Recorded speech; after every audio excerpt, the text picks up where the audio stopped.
Book 3 in the new Thinking Aloud dialogue series is UFOs and UAP, Are We Really Alone? Now available on Amazon. New Thinking Aloud is presented by the California Institute for Human Science, a fully accredited university offering distant learning graduate degrees that focus on mind, body, and spirit. The topics that we cover here. We are particularly excited to announce new degrees emphasizing parapsychology and the paranormal. Visit their website at cihs.edu. You can now download a free PDF copy of issue number 8 of the New Thinking Aloud magazine or order a beautiful printed copy. Go to newthinkingaloud.org.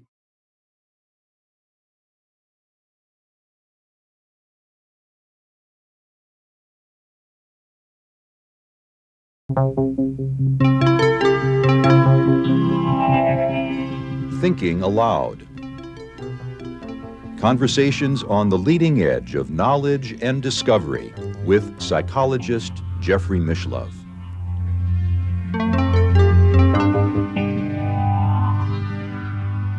Hello and welcome. I'm Jeffrey Mishlove. Today, we'll be exploring the Hermetic tradition and the mythical founder of that tradition, Hermes Trismegistus. With me is Gary Lachman. Gary is a historian of esoteric traditions. He has written over 20 books describing politics in the occult, the role of the imagination, and the lives of many great esoteric teachers, including Rudolf Steiner, Madame Blavatsky, Aleister Crowley, P.D. Ouspensky, and Hermes Trismegistus. Once again, this is an internet interview, and so now I'll switch over to the internet video. Welcome, Gary. It's a pleasure to be with you. Oh, thank you for having me on again, Jeffrey. And we're going to be talking about the Hermetic tradition, Hermes Trismegistus, the mysterious founder of an even more mysterious tradition. But I guess one thing can be said for sure is that the tradition harkens back to ancient Egypt. Well, yes. I mean, one of the other names that this figure, thrice great as Hermes Trismegistus, was known as was the Egyptian. So that was a sort of kind of another phrase for him. If you were talking about him, or there some sort of reference to him would come up. And yes, this is the idea that there was, in the dim earliest times of mankind, this remarkable sage and philosopher and wizard and magician named Hermes. I mean, there are quite a few different Hermes at different times, but just the basic idea was that, and he received this divine revelation and the sort of wisdom that he passed on to his students, and his students have passed on, and so on, down the line. And up until the early modern period, the early 1600s, he was believed to have been an actual figure, and that he had influenced philosophers like Plato, and even Christianity, even Moses, and Jesus. And this gives you some idea of the prestige that he had. But subsequently, he lost that, and we know him as sort of, he's kind of the messenger, so he's sort of an image of a messenger, or FTD florists. He delivers flowers around the world now. Or you might see his figures over banks sometime. He was the god of thieves, but also the god of money and sort of merchants and crossroads and things of that sort. So you get a fusion of a Greek deity and sometimes the Egyptian deity Thoth. Well, yes, this is the real origin of Hermes Trismegistus, or at least this is what the scholars believe, is that during the Alexandrian period, in the early first couple centuries of the Christian era, there was this wonderful blending of the indigenous Egyptian religions and also those coming from Greece. And you also at the same time had early Christianity and still a strong Jewish presence and others as well. So it was a remarkable melting pot of different philosophies and beliefs and religions. And one of the things that did happen there is that you would often have this blending together of different gods, this sort of synthesizing of gods that were very similar.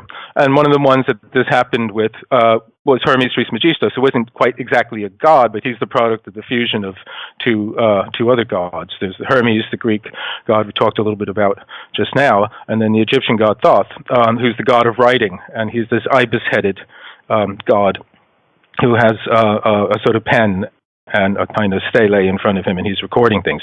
And he also invented writing, and he's a messenger. And like the Greek Hermes, he's a psychopomp. He leads the souls down into the underworld. He also takes them back up into life again, and so on. And he has sort of knowledge of magic and science and the arts, and he's the one who brings civilization to mankind, and so on. And it just seemed very convenient and very natural for these two gods to sort of come together. And the product was this character, this figure of Hermes Trismegistus. And we don't know who exactly the Hermetists were, because they were pseudonyms. They didn't leave any records of their names, unlike the Gnostics, who were their contemporaries. We know some of the Gnostics because they signed their names to some of their writings, but the Hermetists who wrote the texts that later became known as the Corpus Hermeticum, they just used either Hermes or other Tat, Asclepius, and other names that were pseudonyms, names of the gods and the characters that are in the stories themselves. So we don't really know who these people were, but we did know that they were around at this time. Well, if this is a bit of a tangent, Gary, I don't think you covered it in your book, but if I were to try to come up with an actual historical Egyptian figure who might fit the mold of Hermes Trismegistus, it would be the architect Imhotep, who designed the very first large pyramid, the Step Pyramid in Egypt, and also, having visited it, I know there's a large building adjacent to the Step Pyramid and quite ancient, which appears to have been the center of a mystery school of some sort. Itself. Are you aware of any speculations in that area? Also, Imhotep was eventually deified by the Egyptians. Well, I have to say I haven't heard anything about that, but that sounds fascinating. I mean, I always thought something would be found underneath the feet of the Sphinx, that there would be some kind of secret chamber found there where some kind of information, could be had. But no, this is the first I've heard about that. But he sounds like a likely candidate. I don't know. I mean, I guess you can follow up on that and let me know. Well, there are other indications, of course, that link the Hermetic tradition to Egypt. For example, the word alchemy, I understand, which is very important in the Hermetic tradition, is derived from the ancient name of Egypt, Cam. Was supposed to be out of Egypt, alchem. And yes, this is one of the sort of ideas of the origin of the term. But strangely enough, alchemy, which we know as sort of the Hermetic art, and if people know any alchemical text, or Hermetic text, it's the very short emerald tablet of Hermes Trismegistus, which was this very short, compact message, which gives us the fundamental idea of Hermeticism: as above, so below. This connection between we ourselves and the universe above us is a universe within. But this doesn't get mentioned in these texts known as the Corpus Hermeticum. The first sort of surfacing of the Emerald Tablet is in a Arabic translation, which I think from an original Syrian, if I'm getting the story correctly. But this was much later than, the period when the Corpus Hermeticum was being written. And which isn't to say that there weren't alchemists in Alexandria at the same time. There was or people that were known. There was Zosimus of Panoplos, who was he was aware of the Hermetic teachings because he quotes them in some of his own work. But the Corpus Hermeticum doesn't really talk about alchemy so much as it talks about something that, I call it in the book, as they call it themselves, cosmic consciousness, which is this kind of mystical experience of the total unity of all things. And one of the sort of central kind of adages or maxims that's repeated is the one and the all, the one and the all. So there's the connection between the many and the one as well, which we can find in a variety of different spiritual and philosophical traditions too. So it's more about getting into this ecstatic state in which one experiences gnosis, which was this deep, intuitive, immediate kind of knowing of reality. And this is something that the Gnostics, who were contemporaries of the Hermetists, pursued as well. It's interesting that the Gnostics are so similar in many ways and contemporary with the Hermeticists. Do you say Hermetists or Hermeticists, incidentally? The original kind of people who composed the Corpus Hermeticum, I think they're referred to as Hermetists. And I think those of us who come later, or sort of the Hermeticists in a certain way. But I mean, I slip in and out myself. So please believe me, I'm not going to hold anyone down to any kind of scholarly precision here. Well, how would you distinguish the Gnostics from the Hermeticists? Well, I think a fundamental difference between the Gnostics and the Hermetists, or at that time, was that both of them pursued this ecstatic state of altered consciousness, expanded consciousness, called gnosis or cosmic consciousness. We can say that the Gnostics pursued it in order to escape from the world, the physical world that we live in, and which they believe was created by this kind of idiot demiurge that was originally sort of hired by the true God to create a world, and then got carried away and believed that it became the God, and then is kind of this intermediary who's taken over a position that it shouldn't occupy between us and the real God. And whereas there's a similar sort of situation in terms of the creation of things in the Hermetic story, where likewise there is a demiurge that the one Nous hires more or less to create the world. What happens is that Nous creates man as well in order to share this creation with, and man becomes so enamored of the world that he sort of sinks into it, falls in love with it, and the world nature kind of embraces. So it's a kind of divine kind of plunge into reality. And where the Gnostics want to escape, the Hermeticists don't so much want to escape as to sort of transform their relationship to the world, to free themselves of this kind of sunkenness into matter, into immediate reality, but not into so far to get into another place, but to sort of reawaken their true relationship with it, as it were. So to not be sort of completely identified or completely hypnotized by the world. And so there's a similar sense of wanting to extract oneself from a kind of embeddedness into things, an unreflected reality. But this is why the Gnostics have a certain kind of thriller kind of character to them. This is why they were associated with the existentialists in the 50s and the 60s. There's a wonderful book by Hans Jonas just called The Gnostic Religion, I think, where he compares Gnosticism with existentialism, where the same kind of cosmic anxiety, which you don't find in the Hermetic writings. And they're much more celebratory, and they're much more sort of life-affirming.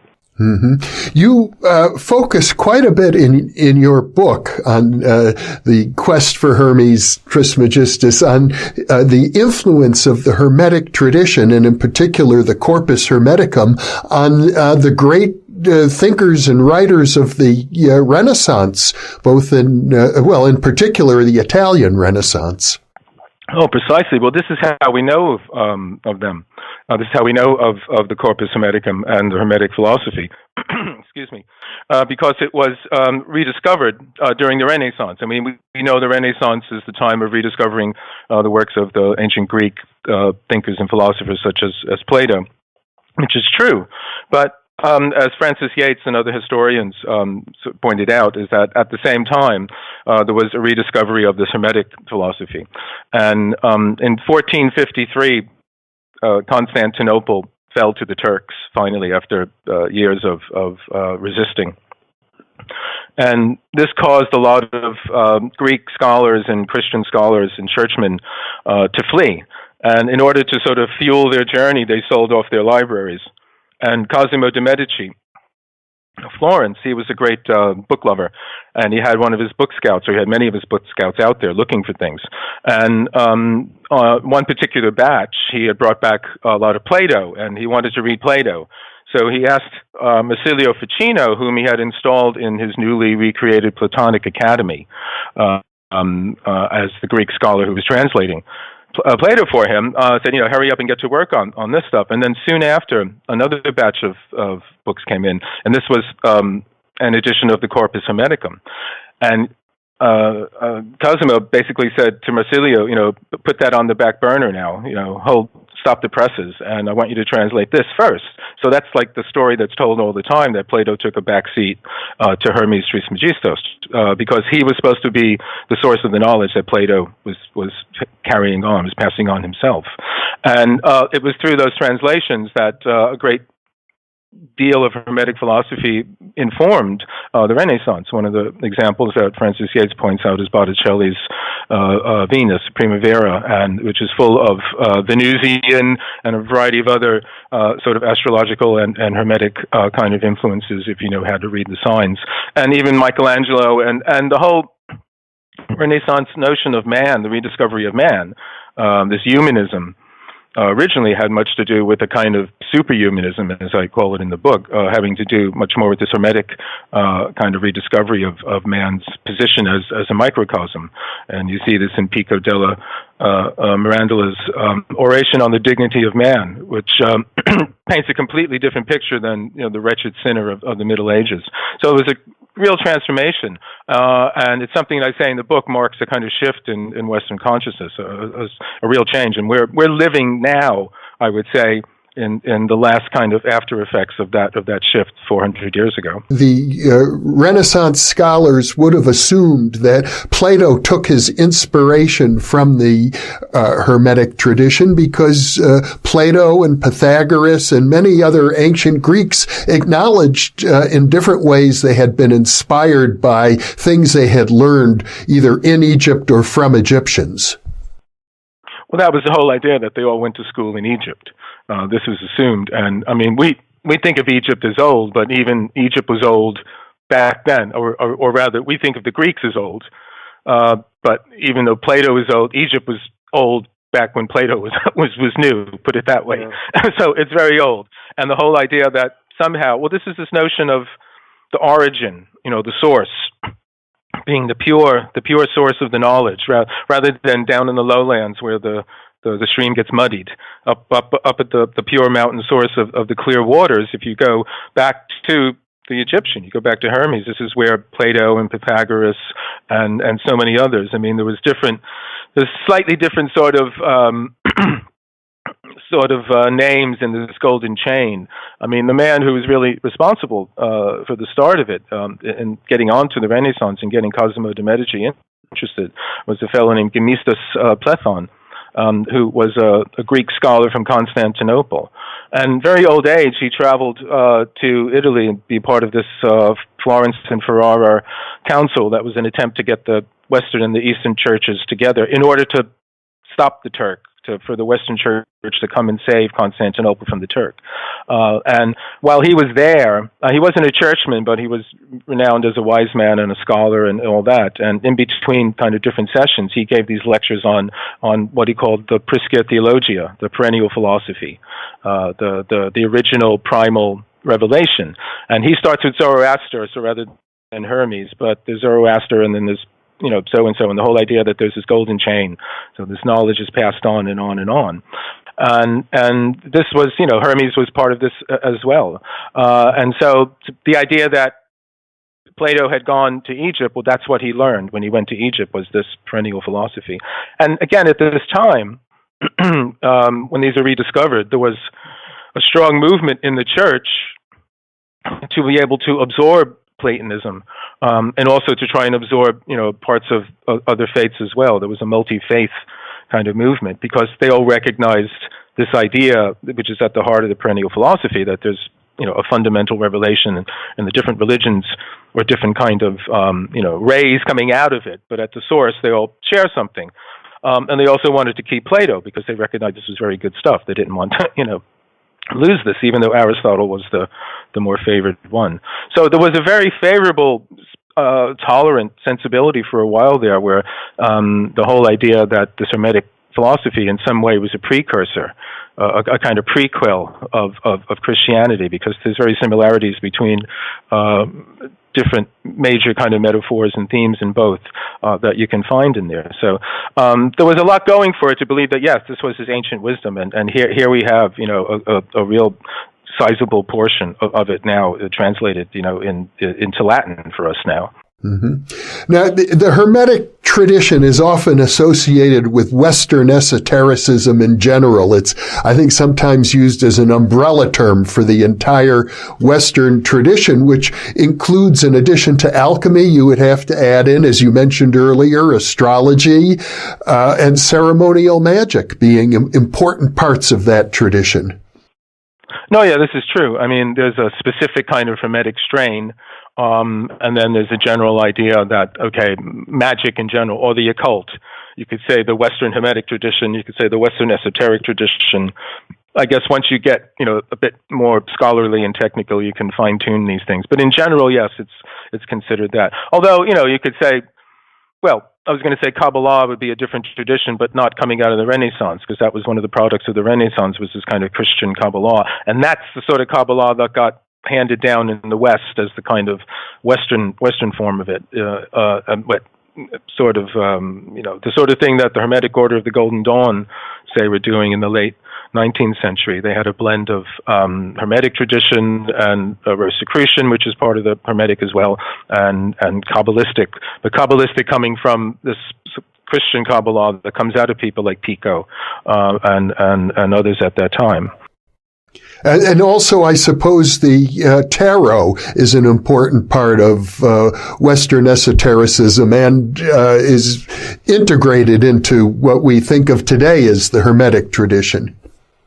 See, this is one of the things. If you're a purist, you can say that, Kabbalah has nothing to do with this Hermetic kind of thing. It's a completely different. This is something like Gershom Scholem, the great Jewish mystical scholar of the 20th century, but was starting to say, and he takes lots of stabs at different writers on Hermetic tradition to shows that they don't know what they're talking about. And tarot too. I mean, tarot.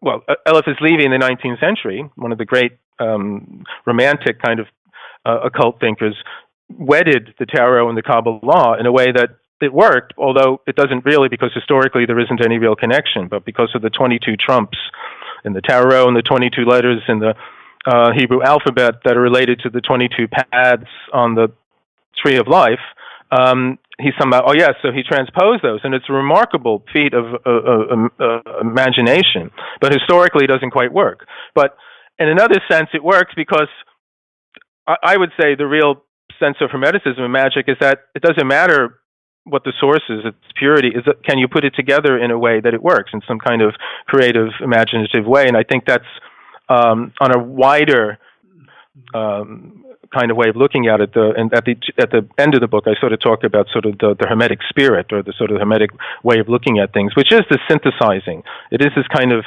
bringing together different things and trying to sort of, I mean, and not at random, but seeing connections that work. So Eliphas Levi's masterstroke there was a wonderful mistake, but it's a fantastically fruitful one.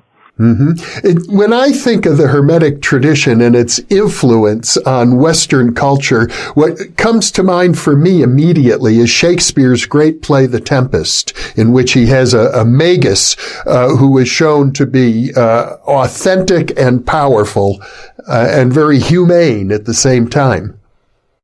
Shakespeare's plays are a happy hunting ground for people looking for sort of Hermetic references and symbols and metaphors. And Francis Yates has written about that as well. There's quite a few books about that. And the whole idea of the globe theater, again, this microcosm, macrocosm polarity, where the theater of the world is all the world's a stage.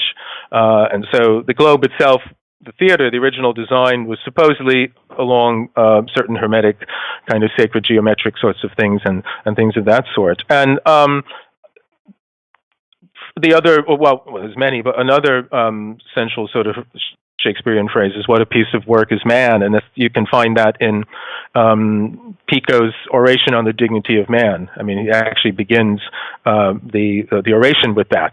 And again, you know, when we say, "God, what a piece of work that fellow is," we tend to think, you know, it's completely negative. But I mean, when he's saying is actually, this is a time, however naively from our perspective, they're actually celebrating the humanity and his powers and abilities and creative strengths and all that. And so, yes, you can find that certainly in Shakespeare. And again, this is one of the things that people like Kathleen Raine and other scholars, Francis Yates again, and other scholars have done, where they've traced these influences that, for a long time, the sort of, what do you want to call them, mainstream or more conventional sort of literary critics or historians tended to kind of sideline. I mean, W.B. Yeats is another example of this, where his pursuit of the Hermetic philosophy and ceremonial magic and a variety of other things was central to his creativity, but for the longest time it was kind of sidelined and put aside as something that you kind of had to, you know, sort of just acknowledge, but hurry past quickly. Well, there's a great irony there, because I think most historians today would say we can trace the beginnings of what we call our modern Western culture to the Renaissance. And central to Renaissance thinking was Hermeticism. But today, Hermeticism is, you'd have to say, it's very marginal in our culture. No, it's true. I mean, in this particular time, there was a blending or sort of more open relationship between these things. I mean, they worked together. Again, there was one point where, say, Hermeticism and the church, they were fellow travelers.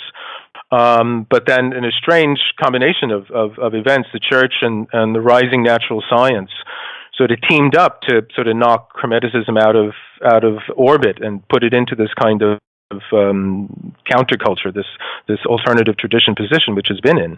But at the same time, yes, that whole idea of this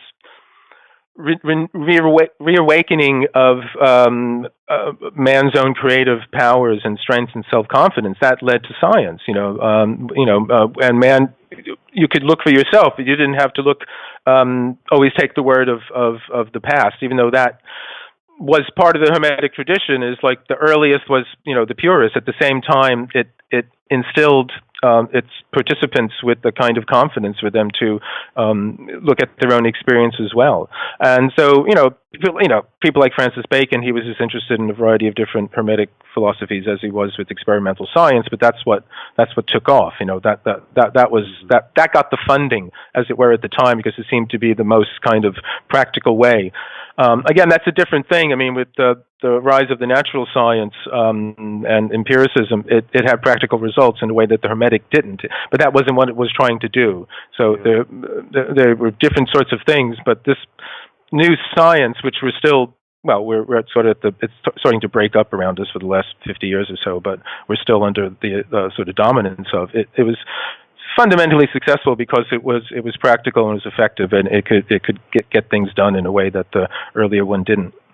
Well, Isaac Newton, for example, was deeply into alchemy and believed that his alchemical writings were much more important than his writings in physics and mathematics. No, this is true. I mean, if you want to say that the occult is about what's unseen, which is that what it means, it's occluded, it's obscured by something, then gravity is an occult power because no one's ever seen gravity. And even at the time, Newton was criticized for that, trying to get people to believe in action at a distance, which is a sort of magical idea, sympathetic magic in some way. You do something here and you can make something happen over there. And Newton was basically saying that, and he had to sort of, argue against all of that. And as you say, he also wrote reams and reams about alchemy, about sort of the history of the church and kind of predictions of the Antichrist and the Second Coming and things of that sort, and a variety of other things. And this, again, much like the occult or Hermetic interests of sort of literary greats, this fascination of his, or it wasn't even a fascination, it was what he was about. Actually, he wrote more about that stuff than he did about gravity. Became sort of sidelined with the rise of this new, vision of what the new science should be like. And it wasn't until I think the 1920s, and the economist John Maynard Keynes, he bought this collection of Newton's papers, and he opened his chest and he found, oh my God, there's all this stuff about alchemy in here, and all this strange kind of stuff. So I guess it's probably fair to say that Isaac Newton was not a Newtonian the way we think of Newtonians today. No, I mean, he did have this kind of very precise, rigorous, well-ordered, mind, and that kind of, determinism, sort of clockwork was part of it.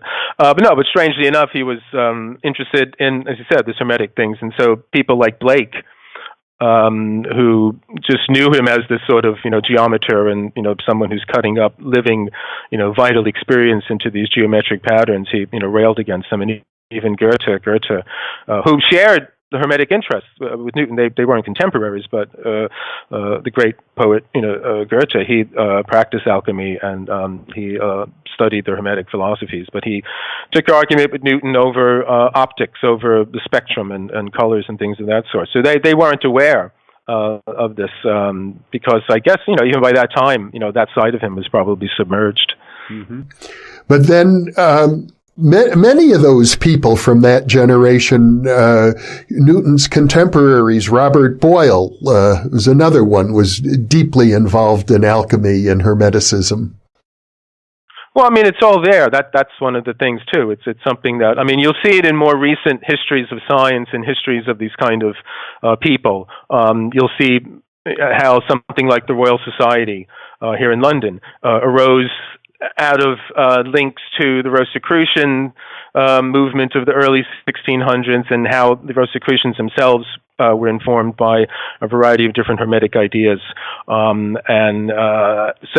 again, there was this kind of blending of interest in the rising new natural science, the spread of knowledge, which also meant a religious tolerance so that you could explore the implications of the knowledge that you're getting without kind of fear of, being excommunicated or whatever. And also this kind of broader sense of a, multi-faith, so they're trying to say. There's insight and knowledge and wisdom in all the different faiths, and somehow if we share the knowledge, we'll be able to see that. And this was this kind of very utopian vision that the Rosicrucians had, and then that all kind of sort of disintegrated, but it spread out in different ways. And one way that came to arrive in England was this sort of deep interest in knowledge, deep interest in sharing scientific knowledge. And I said, as you said, people like Francis Bacon, Boyle, and others at this time, they had an underlying interest in all these things. And you could even see it in Copernicus and the whole heliocentric system has its roots in many ways with the Hermetic vision of the sun being central, the sun being central figure in the Hermetic cosmology. So these things were there, and whether they're archetypes, and they were there simultaneously, or whether there was a kind of transmission. But I think you can see that people was aware of this material, and it was informing their vision of the world.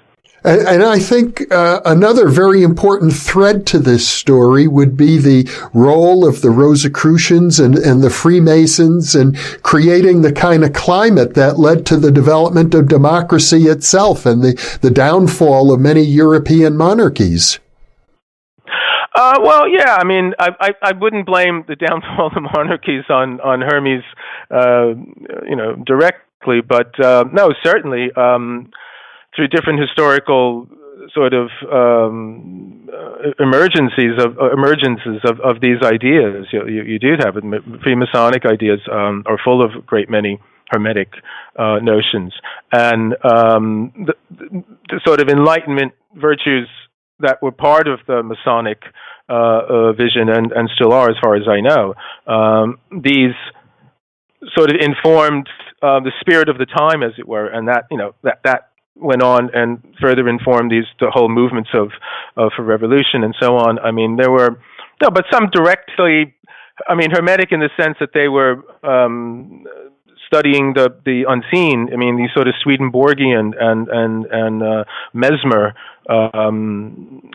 strange combination of, they were known as the Societies of Harmonies around the time of the French Revolution or just before.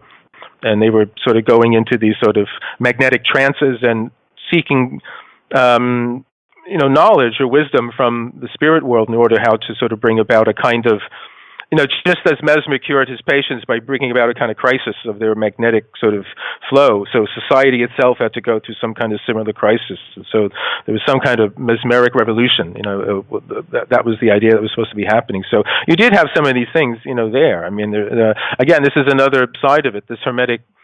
I mean, we all think it's over there somewhere, or maybe you can find it on the X-Files, or, it's in some section of a bookshop, but it's actually, it runs throughout all the culture and how we understand things. If you're sort of aware of that sort of influence, you can find it in all different sorts of places. As I recall, one of Francis Yates' books on the Hermetic tradition refers to the birth of the Rosicrucian movement and the idea we've talked about in other interviews that there are these hidden masters who are in touch with the perennial philosophy and are in their own way guiding the evolution of the human race. Well, this kind of golden chain of these teachers, these sages, who pass on the teaching, I mean, that got absorbed into the general kind of Western esoteric kind of consciousness, and it turns up in different ways. In modern times, I would say, yes, the Rosicrucians were kind of the first hidden masters in the sense that, well, we don't even, although maybe hidden isn't even quite the right word because no one ever saw any of them, so whether they ever existed or not in any real sense still remains a kind of, talking point, as it were. But, I mean, the story is that in the early 1600s in Kassel, Germany, these sort of pamphlets appeared announcing the arrival of this brotherhood, the Brotherhood of the Rosy Cross. And they were announcing this general reformation of Europe.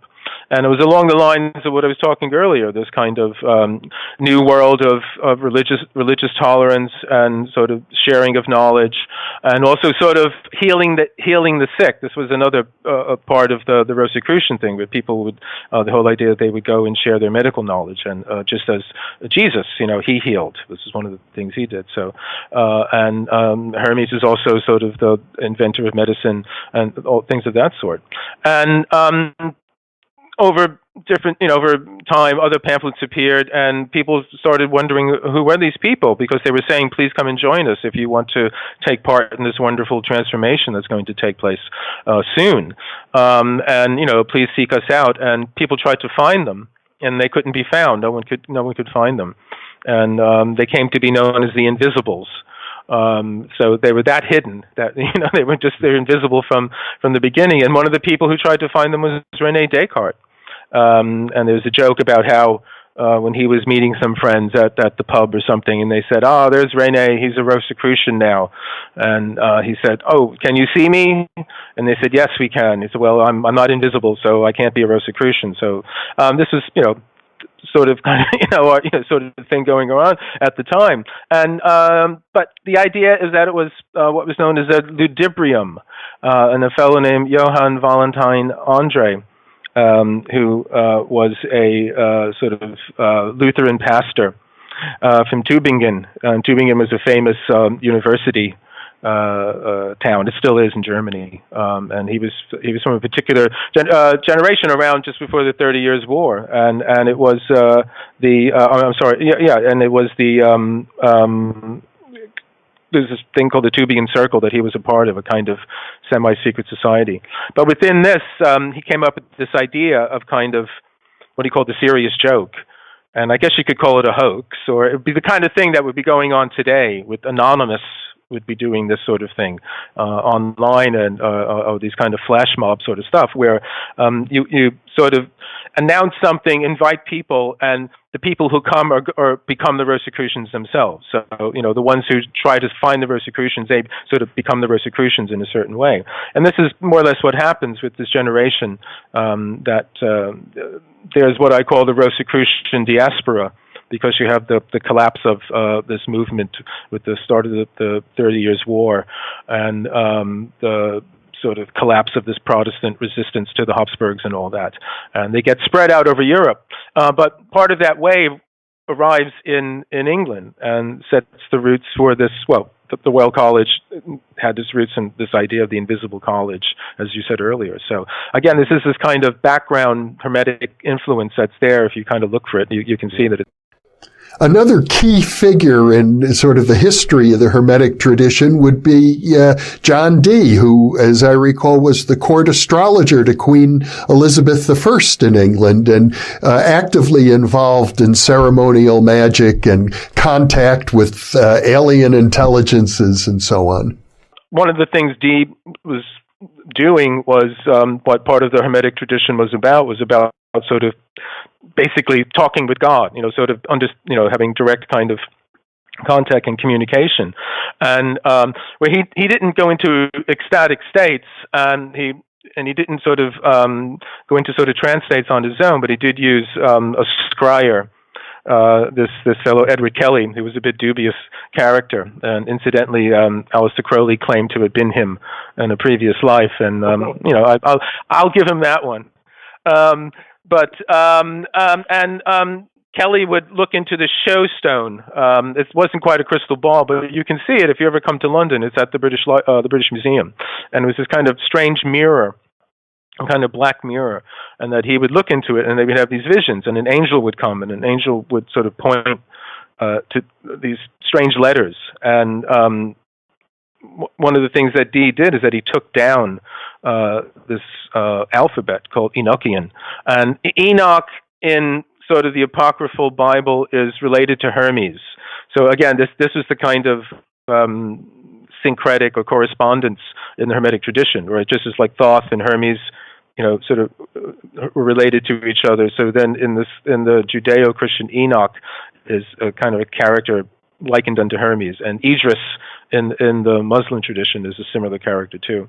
And so he takes down this Hermetic alphabet, Enochian, and this is later on is used by a variety of different people. Crowley's one of them, and Yeats as well. The Hermetic Order of the Golden Dawn, they incorporated knowing and using the Enochian alphabet as well. And again, Dee is one of the ones who crosses over into science as well, because he's a mathematician. And he's also responsible for the idea of the British Empire and this whole sort of idea. So there's and he was involved with certain machinations in Eastern Europe, leading up to sort of the time prior to sort of the Rosicrucian movement. So he was involved in a variety of different kind of occult, kind of politic kind of things going on as well. It strikes me, Gary, that one theme that seems to run through all of these different episodes of Western Hermeticism is the idea of cultural fusion. And it starts really with the Greek culture and the Egyptian culture fusing during the period of the Alexandrian era. It's this idea of being able to see connections between things, which is a central idea within the Hermetic tradition itself, this whole notion of correspondence. I mean, it's the idea that there's, rather than the causal relationship, which we know of things, cause and effect. You pick something up, you put it down, that sort of thing. There's a sort of meaningful relationship or a relationship between like, or an analogous kind of relationship between things. And one of the practices, if you following the Hermetic way of education, as it were, is to sort of learn a variety of different correspondences that have, they've been handed down traditionally. But it's also a way of being able to think and be able to see things. And it's more of a kind of I don't know. I mean, I don't want to cut it too finely like this, but you can say it's more of a right brain kind of way of looking at things than sort of a left in the sense. But actually, what it is really is both of them at the same time, because it's not just a kind of gauzy, cozy kind of sense of oneness with everything, but it's actually an articulate, eloquent way of seeing relationships between things that are not kind of the normal relationships you might see. And I mean, something like synchronicities would be a very kind of striking example of it, but there's other ways you can see it. And poetry, this is sort of like a poetic, a metaphoric way of looking at things. And although you do have the exact kind of Hermetic practices in the arts, like astrology and magic, they too operate, through this metaphoric correspondent kind of way. As above, so below. There's a correspondence between the events in the heavens and those on earth, and there's also, again, a correspondence between the whole cosmos out there and the one within yourself. And the Hermetic path is becoming aware of that cosmos within yourself, I would say. And it's, again, there's a peculiar trajectory in the ancient path where you kind of retrace your journey back through the planets. We fall from the higher heavens down, and as we land on Earth, we acquire certain sort of characteristics from each of the planets, and they kind of weigh us down. And you can see relationships between something like Jungian psychology, where there are kind of active forces in the unconscious, and until you become aware of them, they kind of push you around. But then when you become aware of them, it's not so much you get rid of them, is that you're aware that they're there, and you can work with them, or you're no longer sort of dominated by them. So it's a similar sort of thing. In several of our previous interviews, Gary, we've talked about great spiritual teachers of the 18th, 19th, and 20th centuries, people like Rudolf Steiner, Emanuel Swedenborg, Helena Blavatsky, even Colin Wilson. And I suppose it's fair to say that they've all been influenced in one way or another by the Hermetic tradition. Well, I would say yes, because I would say in general, its origin is actually within ourselves. It's, as all things are, But it's within our own psyche. And in a book I did a few years ago called "The Secret Teachers of the Western World," which is more or less a kind of history of the West through the lens of this esoteric tradition. One of the things is that it seems to have its roots in this other this other part of ourselves, which, for convenience sake, we can speak of as the right brain or the unconscious. But it's something other than our everyday ego, which is more associated with the left brain and its identification with language, as I'm using now. But it's like this counter tradition that's been there from the start, and it sort of got shoved aside with the rise of science, and necessarily so. In many ways, in order for what we know as science to be able to develop, but again, it's not something that, even though many scientists and many very rationalist thinkers say, "Oh, we finally put this to bed. This is like we've debunked all of this." It just won't go away because it's other part of ourselves, and it's a part of ourselves that sees the world in that way, and it has a different way of relating to the world, and it isn't this kind of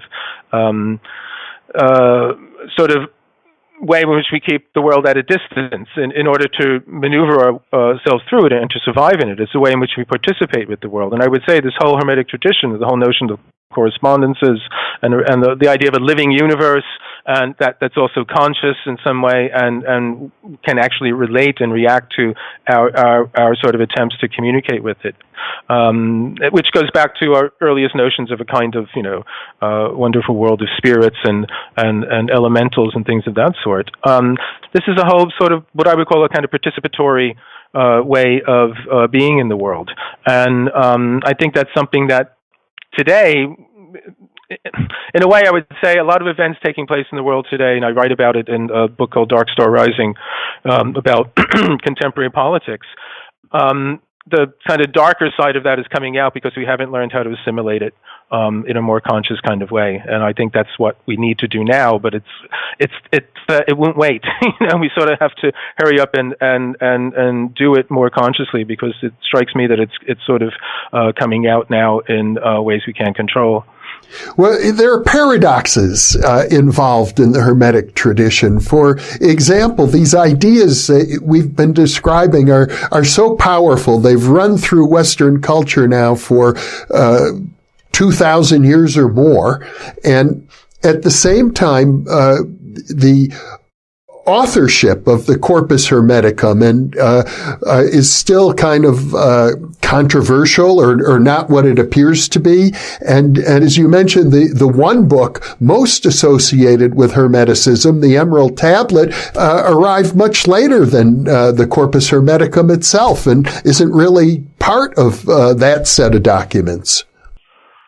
Well, I would know. It's not considered part of the Corpus Hermeticum, although you could say it's part of the larger body of Hermetic writing, because there doesn't seem to be a Greek original of it, or at least as far as I know, no Greek original has turned up. As I say, I think the original was in Syrian or something like that, and then there was an Arab translation, and then that Geber was around his time in the 9th century or so, I believe, and then that later got translated into Latin and got picked up and became part of the alchemical movement in the Middle Ages in the West, and that is much more related to the alchemical kind of processes in some sort of way, and not so much this kind of cosmic consciousness. But there are different sort of forms. I mean, even within alchemy itself, it seems to have been really about trying to make gold, or at least to sort of spread out the gold you already had, to make more of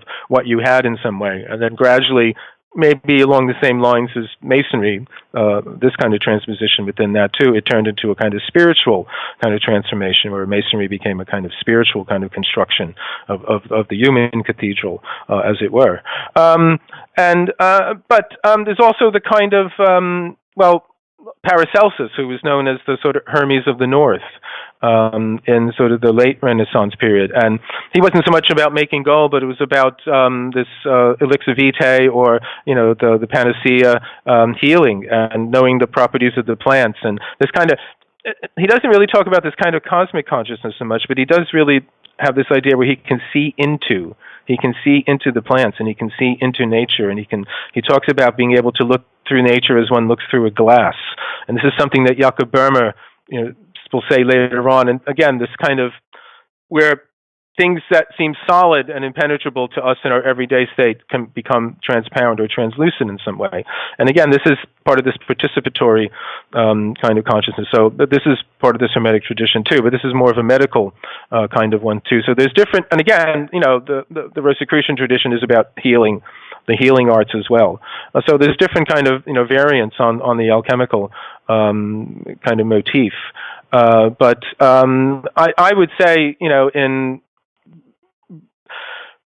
the kind of background noise to the whole Western esoteric tradition is this Hermetic idea of the as above, so below, the microcosm, macrocosm. That's kind of the background kind of thing. And within that, these various different ones have their own specific kind of line of development. What do we know about the authors of the original books in the Corpus Hermeticum? Nothing. We don't know anything about them. That's what I'm saying. There's no names. So we don't know, we know that they knew the Gnostics, or at least the Gnostics knew them, because among the texts found at Nag Hammadi were some Hermetic texts.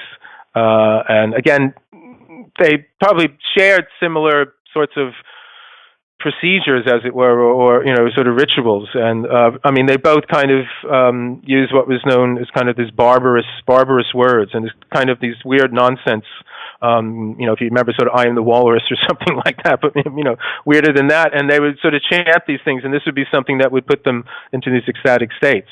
So I think they probably shared, different practices, and may even, shared communities. I think they were part of these desert communities outside of Alexandria.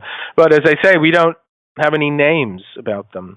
And oddly enough, someone who you think, had he known of them, would have mentioned them, because they're very similar, was Plotinus. Plotinus writes critically of the Gnostics. He doesn't like the Gnostics because he thinks they're too elitist. It's like, there's a secret, and once you get the secret, you're in, and you have the mystical vision. He said, no, you have to go through the dialectic, and he was, Platonist and a thinker and all that.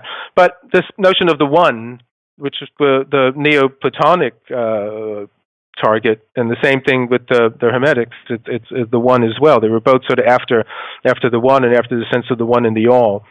And I would think that had he known of them, he would have written about them. But I haven't come across any references. So we don't know any of the names. We don't know who they were. Just like we know, Basilides, or we know Harpocrates, or we know some other of the Gnostics. We can find them historically. We can't find any of these people.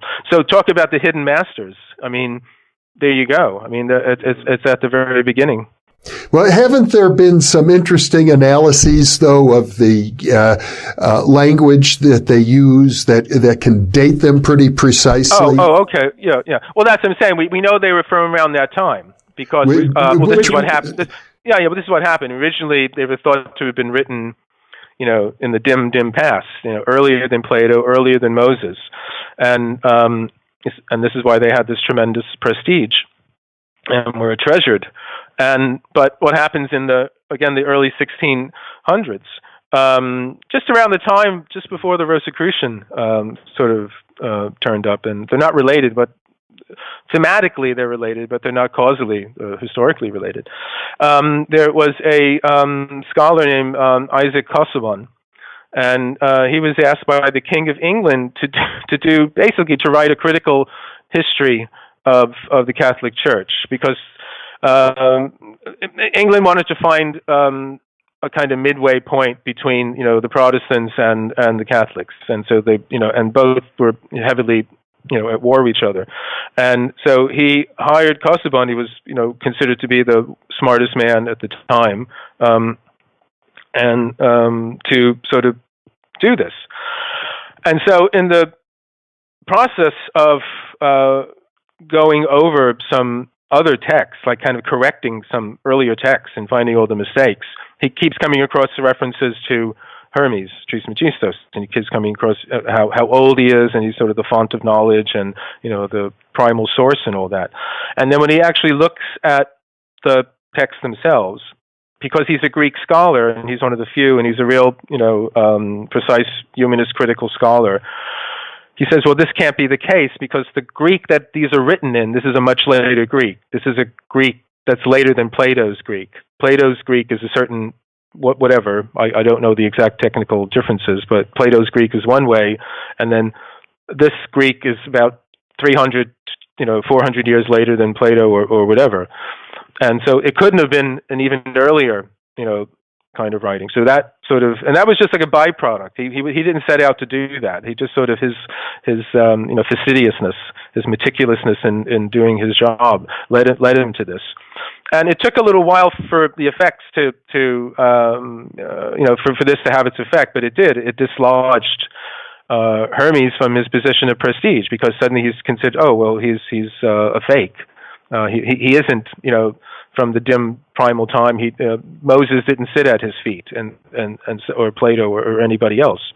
And then they tried to explain, and Casaubon's explanation, which one was picked up for a while, was that these were written by some very zealous Christians who wanted to somehow show that this earlier Greek philosophy was really kind of a pre-echo or a presage of Christianity, and then that's why I'm saying you can find references in the Corpus Hermeticum.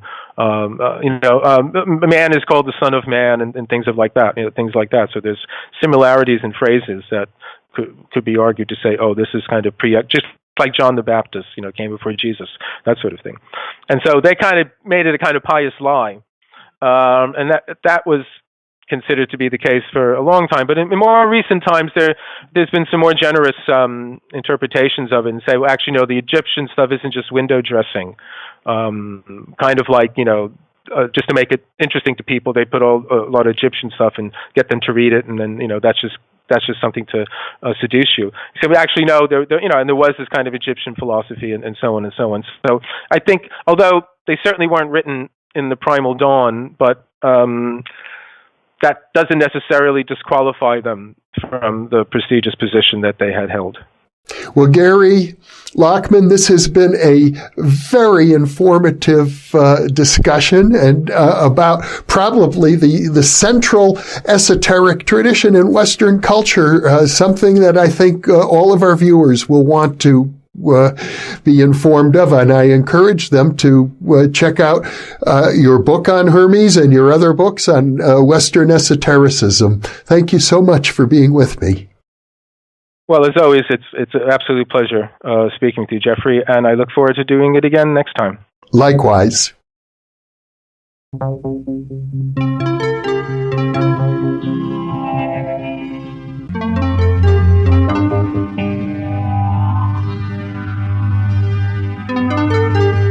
Book